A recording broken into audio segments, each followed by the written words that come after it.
It's hard to understand what the Indonesian government is doing by constantly increasing its military strength from always different manufacturers.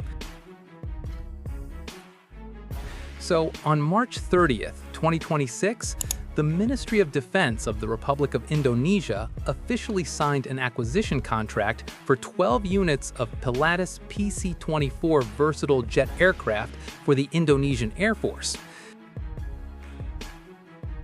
This strategically valuable deal was executed through PT E-System Solutions Indonesia as the official defense partner. And at the exact same time, Jakarta immediately signed a letter of intent to bring in 24 units of Pilatus PC-21 advanced turboprop trainer aircraft. This move drastically changes the logistics mobility posture and the fighter pilot training architecture of the Indonesian military all at once.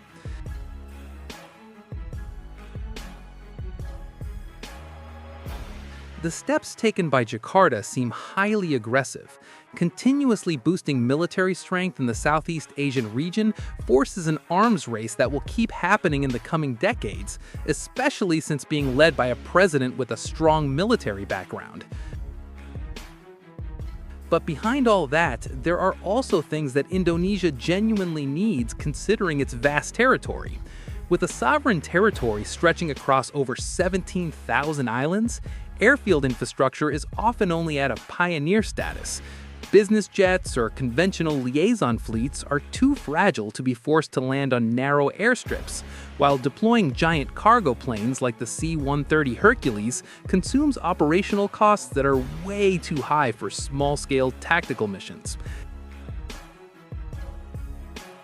However, sadly, Jakarta is actually capable of building aircraft for missions like this, but it seems difficult for Indonesian generals to add to their pocket money if they use their own defense industry. And the arrival of the 12 units of the PC-24 fleet seems precisely to patch that void.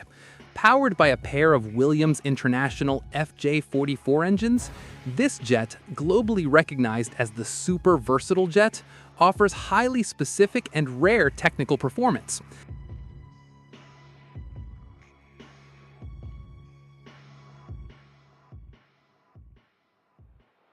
This Swiss-designed aircraft is capable of taking off and landing on short, unpaved runways, clay contours, and even hardened grasslands. This extreme capability allows the Indonesian Air Force to quietly project high-ranking officers and sensitive cargo to the outermost islands, or directly reach defense lines in isolated mountainous regions, without having to rely on commercial airport facilities that can be easily paralyzed by adversaries in the event of a conflict. Besides that, Jakarta also has a plan to integrate 2 full squadrons of PC-21 aircraft. Through this letter of intent, Jakarta secures its position as the 3rd largest operator in the Asia-Pacific, trying to balance Australia, which operates 45 units, as well as Singapore with 19 units.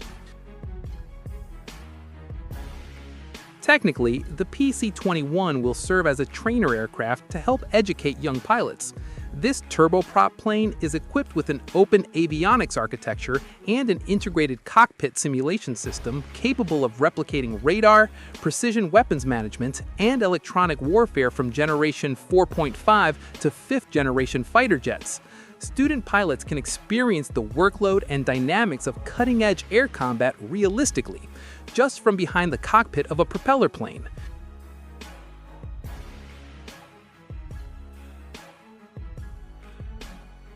Even though previously, Jakarta had also done the same thing with light trainer fighter jets made in Italy, with more or less the same specifications and a similar system, plus a jet engine. It seems that for Jakarta, that wasn't enough, or maybe its old generals felt they lacked pocket money. What an irony.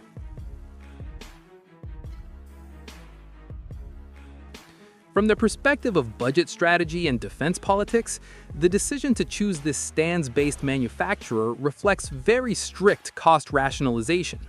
Pure fighter jet flight hours consume an aviation fuel budget of up to tens of thousands of dollars per hour. By shifting a large part of the radar training and weapons maneuver syllabus to the PC-21 and its ground simulators, the Indonesian Air Force saves state-foreign exchange on a massive scale.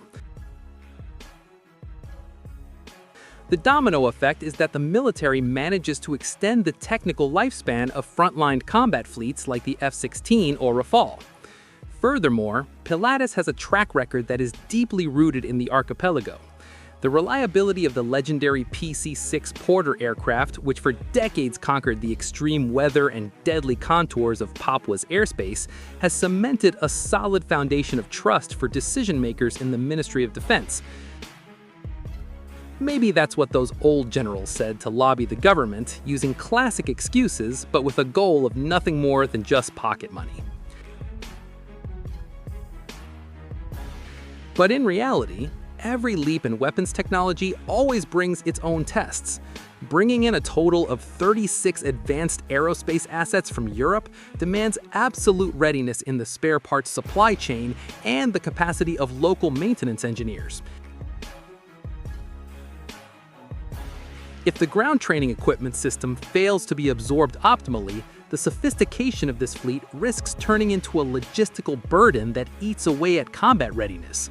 This massive contract proves to be a smart vision to secure air supremacy, provided that the Indonesian Air Force is able to maintain the efficiency of fleet availability and integrate it with future warfare doctrines. So, what do you think about the news above? Let me know.